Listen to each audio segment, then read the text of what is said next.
교회는 아무나 누구나 와서 예배 드릴 수 있습니다. 그러나 그렇다고 해서 아무렇게나 와서는 안 됩니다. 교회는 아무나 오는 곳 틀림없지만 그렇다고 해서 아무렇게나 와서 예배 드려서는 안 된다는 거예요. 우리 청소년부 친구들은 주일 아침 예배실에 오면 가장 먼저 하는 일이 정성을 담아 봉헌하는 것입니다. 선생님들 손 꼭 붙잡고 같이 봉헌 기도 드립니다. 하나님 이 예물 좋은 곳에 귀한 곳에 잘 사용되게 해주세요. 그렇게 기도합니다. 그리고 각자의 휴대전화를 꺼내서 휴대전화를 보관하는 곳이 따로 있습니다. 그곳에 넣어둡니다. 따로 보관합니다. 그렇게 준비된 마음으로 예배의 자리에 앉습니다. 간단해 보이지만 그렇지 않습니다. 저는 목사로서 이 처음의 순서를 대단히 중요하게 생각합니다. 아이들이 예배실에 도착해서 봉헌하고 기도하고 자기 핸드폰을 꺼내서 따로 보관하는 그 순서, 그리고 예배실에 앉아서 이제 예배를 준비하고 기다리는 그 절차와 순서를 대단히 중요하게 생각합니다. 바로 여기서부터 예배가 시작된다 생각하기 때문입니다. 그래서 저 예배실에 보면 헌금함을 받쳐놓는 테이블 하나도 몇 주 동안 심사숙고하면서 골랐습니다. 예뻐요. 골랐습니다. 우리 청소년부 친구들이 그런 제 마음을 알아준다는 게 참 고맙고 또 그것에 기꺼이 동참해 준다는 것이 저는 정말 자랑스럽습니다. 제가 종종 다른 교회나 단체에서 교사 세미나 강사로 갈 때가 있습니다. 그렇습니다. 제가 꽤 유명한 사람입니다. 꽤 잘 나가는 강사입니다. 어제도 온양에 있는 신광교회라는 교회 가서 60명 교사분들 앉혀놓고 열심히 교사란 무엇인가? 우리가 어떻게 사역해야 되는가? 이런 강의를 2시간 동안 쉼없이 떠들다 왔습니다. 그때도 되게 빠르게 얘기했는데 시간이 모자랐습니다. 지금은 천천히 해보겠습니다. 근데 그런 교사 세미나를 갈 때마다 저는 저희 청소년부 친구들을 자랑합니다. 쉬워 보여요?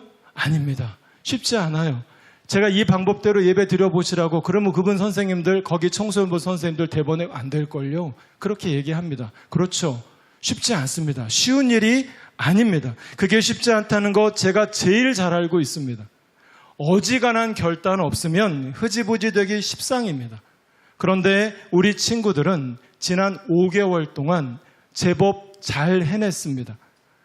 100%는 아닙니다. 100%는 아니지만 최선을 다해 노력했다는 것, 그것만은 틀림없습니다. 그러니 정말 동네방네 가서 자랑할 일 아니겠습니까? 그래서 저는 다른 교사 쌤에 나가서 늘 우리 청소년부 선생님들 네 분들 자랑하고요. 우리 아이들 자랑합니다. 어디 내놔도 부족함 없고 자랑스러울 만한 친구들이라 생각합니다. 요즘 휴대전화 가지고 못 들어간 곳 어디 있습니까? 예배실도 들어오잖아요. 아니 휴대전화 없이 단 한순간도 못 사는 것이 우리의 일상입니다. 극장에서 영화 보다가 배 울려서 전화 받는 사람들 저는 종종 봤습니다. 그런데 일주일에 딱 한 번 우리 친구들이 스스로 구별해서 예배의 자리에 참석하는 이 모습에 어떻게 놀라지 않을 수 있겠습니까? 그렇습니다. 예배란 우리의 마음과 뜻과 정성과 힘을 다해 드려야 합니다. 아무렇게나 드릴 수 없습니다. 찬양도 힘있게 해야 됩니다. 내 힘 다해서 목청 터지도록 찬양해야 합니다. 봉헌도 우리의 마음과 정성 다해 드려야 합니다. 하나님께서는 지금 이 순간 우리의 마음과 중심을 보고 계시기 때문입니다. 그리고 그 마음은 우리의 준비와도 무관하지 않습니다. 저는 우리가 지금 드리는 이 예배가 그런 예배 되기를 간절히 바랍니다. 우리가 가진 최고를 구별해서 하나님께 드리는 거룩한 예배 되었으면 좋겠습니다. 아멘, 아멘. 꼭 그런 예배 되었으면 좋겠습니다. 요 며칠 날씨가 한여름처럼 더웠죠. 서울의 낮 기온이 32도까지 올라가는 날들이 며칠 있었습니다. 이제 벌써 여름이구나 그런 생각 들었어요. 저는 무더운 여름이면 꼭 잊지 않고 방문하는 냉면 맛집이 한 군데 있습니다. 아주 오래된 노포이고 입소문으로 찾는 사람들이 많아서 종종 줄을 서서 기다려야 하는 그런 곳이기도 합니다. 저희 청소년부 선생님들한테 물어보세요. 제가 서울 맛집 지도입니다. 어지간한 맛집은 다 알고 있습니다. 종류별로 한식, 중식, 일식 따라서 어디가 제일 맛있다. 틀림없죠? 맞죠? 네, 저랑 같이 가면 보통 맛있는 걸 먹습니다. 네, 그런 그 맛집 중에 한 곳입니다. 근데 이 집의 냉면이 특별한 것은 그 냉면 자체의 맛도 있겠지만 진짜 비밀은 그 그릇에 있습니다.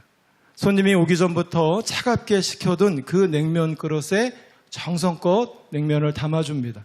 차가운 그릇의 효과인지는 모르겠으나 그래서 육수도 더 시원하게 느껴지고 냉면 그 면발도 더 쫄깃하게 느껴집니다. 먹고 싶네요. 그런데 만약 같은 냉면이라도 만약 그 냉면을 뜨거운 국물을 담는 데 쓰는 뚝배기에 담아낸다면 같은 냉면이니 맛도 똑같을까요? 저는 아닐 것 같아요. 아니라고 생각됩니다. 냉면은 차가운 그릇에 어울리고 순댓국이나 육개장 같은 것은 뜨거운 음식은 그냥 뚝배기가 어울립니다. 차가운 냉면을 뚝배기에 담아주는 가게가 없는 것처럼 뜨거운 국물을 이 냉면 그릇같이 얇고 시원한 그릇에 담아주는 가게도 흔하지 않습니다. 물론 어느 주인께서 내가 정 그렇게 하겠다면야 말릴 수 없겠지만 그게 장사하는 사람의 기본은 아니다라는 말씀이에요. 뜨거운 국물은 뚝배기에 담아야 더욱 맛있게 느껴지고 차가운 냉면은 냉면 그릇에 담길 때 맛있게 시원하게 느껴집니다. 이처럼 그릇 안의 내용보다 그릇의 모양이나 그 기능에 더욱 관심을 갖는 것을 우리는 형식주의, 영어로 포멀리즘이라고 부릅니다. 반면에 그릇보다는 그 속에 담긴 내용물이 더 중요해. 야, 그릇 뭐가 중요해? 내용물 없으면 말짱 도루묵이야 하면서 내용이 더 중요하다 말하는 그것을 좀 어려운 말로 내용주의 혹은 실질주의라고 부릅니다. 말은 좀 어렵지만 한번 들으면 이해는 되시죠? 누구나 그 뜻을 미루어 짐작할 수 있습니다. 사실 형식이나 내용 모두 다 중요합니다. 그런데 형식주의, 이렇게 내용주의, 뒤에 주의가 붙으면 좀 위험해집니다. 형식주의라는 것은 내용보다 형식이 더 중요하다는 말이고 내용주의란 형식보다 내용이 더 중요하다는 말입니다. 잘 따라오고 계시죠? 다시 한번 얘기할게요. 형식주의란 내용보다 형식이 더 중요하다는 얘기고 내용주의란 형식보다 내용이 더 중요하다는 말이 됩니다. 이처럼 무엇이 무엇보다 더 중요해 라는 말은 늘 그렇듯 차별을 만들어냅니다.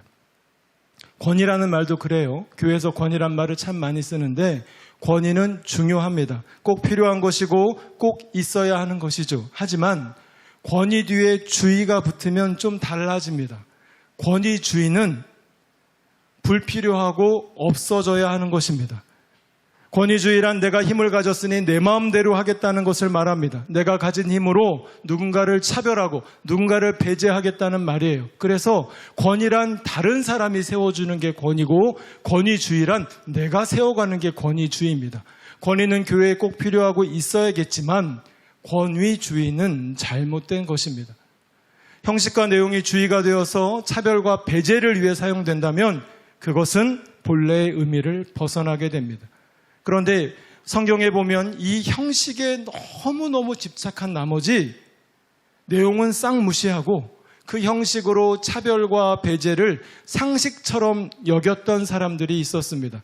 심지어 형식을 지키는 것이 내용을 채우는 것이다. 형식을 잘 지키면 내용은 저절로 따라온다까지 주장했던 사람들이 있었습니다. 신약 성경은 이들을 바리새파 혹은 바리새인이라고 불렀습니다. 형식주의자들입니다. 바리새파 사람들은 하나님이 주신 10개의 계명을 잘 지키기 위해서 오히려 더 많은 계명을 만들어냈어요. 그걸 미시나라고 부르는데요. 모세가 받은 그 10계명을 잘 지키기 위해서 바리새인들이 만들어낸 계명이 몇 개나 될까요? 613개입니다. 613개의 계명을 만들었어요. 그래서 그 613개의 계명을 잘 지키기만 하면 우리는 율법을 잘 지키는 사람이다. 율법을 잘 따르는 사람이다. 그렇게 생각하고 살았던 것입니다. 지난 금요일에 제가 이런 말씀을 함께 나눴는데 10계명의 세 번째 계명이 무엇이냐? 이제 다 아시죠? 물어보면 대답하실 수 있죠. 세 계명이 무엇이냐? 그것은 주 너의 하나님의 이름을 함부로 부르지 말라. 예전 성경에는 망령되이 부르지 말라. 그렇게 했던 그 말씀입니다. 우리 신명기 5장 11절의 말씀 같이 한 목소리로 잠도 깰 겸 크게 읽어볼까요? 시작. 너희는 주 너의 하나님의 이름을 함부로 부르지 못한다. 주는 자기 이름을 함부로 일컫는 사람을 죄 없다고 하지 않는다. 여기서 하나님의 이름을 함부로 부르지 말라는 것, 그것은 하나님을 내 성공의 수단이나 방법으로 삼지 말라는 것입니다. 자신의 이익과 목적을 위해서 일을 해놓고 나서는 다 하나님이 하셨다 하며 하나님의 이름을 들먹이지 말라는 겁니다. 내 이익대로 해놓고서 왜 거기에 하나님의 이름을 넣느냐는 거예요. 이것이 율법의 내용이고 율법의 본질입니다. 하나님의 이름을 네 목적과 네 성공의 수단으로 삼지 말라는 것. 그런데 형식주의자인 이 바리새파 사람들은 이 말씀을 어떻게 지켰을까요? 하나님의 이름을 함부로 부르지 않기 위해서 이들이 선택한 가장 좋은 방법은 아예 부르지 않는 겁니다. 발음하지 않는 겁니다. 그래서 성경을 읽다가 하나님을 뜻하는 단어가 나오면 그때 하나님이라고 말하는 것이 아니라 아도나이, 주님이라고 얘기했습니다. 발음하지 않았어요. 지금도 그렇게 읽습니다. 유대인들은 지금도 하나님이란 구절이 나오면 아도나이라고 읽습니다. 심지어 히브리어가 아니라 영어로 적을 때도 영어로 신이라는 단어, 하나님은 G-O-D, God, 대문자로 씁니다. 소문자로 쓰면 우상이 되고요. 대문자로 쓰면 하나님이 됩니다. 근데 그 글을 적을 때도 G_D라고 씁니다. G-O-D라고도 쓰지 않아요. 이처럼 하나님의 이름을 아예 부르지 않거나 하나님의 이름을 아예 적지 않으면 하나님의 이름을 함부로 부를 일이 없다. 이렇게 생각한 것입니다. 자, 그래서 이 바리새인들은 하나님의 이름을 정말 함부로 부르지 않게 되었을까요? 아닙니다. 오히려 정반대였어요. 바리새인들이야말로 하나님의 이름을 함부로 부르는 대표적인 사람들이 되었습니다. 그래서 예수님께서는 바리새인들을 향해 너희들은 독사의 자식이다. 너희들은 회칠한 무덤과도 같다라고 맹비난을 하셨던 것입니다. 독사의 자식이라 그러니 감이 잘 안 오시죠. 그것도 욕인가 싶으시죠. 제가 쉽게 설명을 해드릴게요. 이스라엘에는 독사가 참 많습니다. 우리나라에 뭐만큼 많냐면 우리나라에 강아지만큼 많습니다. 그러니까 예수님께서 그 사람들 향해 너희는 독사의 자식이라고 불렀을 때 그 어감이 뭐라고요? 너희는 저는 말하지 않았습니다. 자식이다 라는 말과 같은 말이라는 겁니다.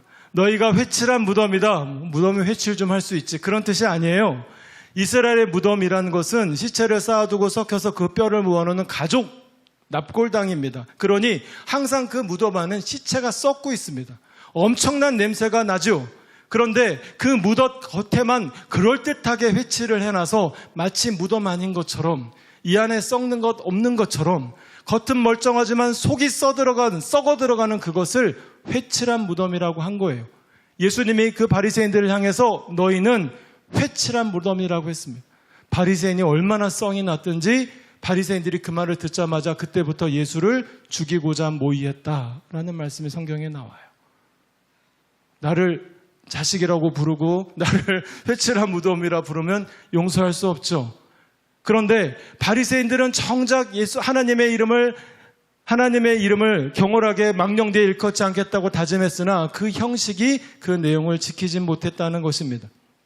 그런데 이 바리새인 중에서 가장 철저한 바리새인이고 가장 철저한 율법주의자가 바로 오늘 우리가 말씀 속에서 만나는 사울입니다.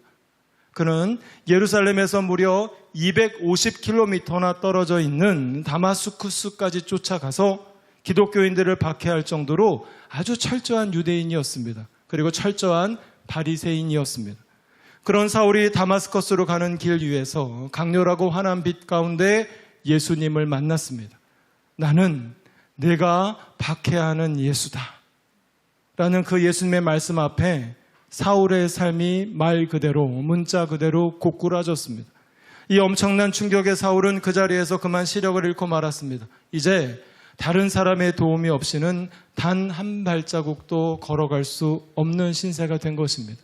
그런데 이 다마스쿠스에는 하나님께서 사울을 위해 미리 예비하셨던 아나니아라는 제자가 있었습니다.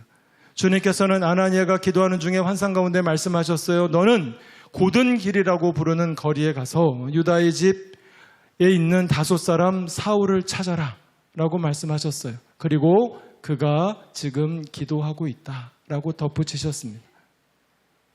암흑과도 같은 사흘 동안 사울은 먹지도 않고 마시지도 않으면서 자신의 삶을 돌아보고 있었습니다. 평생을 율법주의자로 살았어요. 또 율법을 지키는 것에는 그 누구에도 뒤지지 않는 열심을 갖고 살았습니다. 그렇게 생각했던 자신의 삶이 정작 그 율법의 내용과 그 의미와 그 본질과는 전혀 동떨어진 삶이었다는 것을 그는 그 어둠 속에서 처절하게 깨달을 수 있었습니다.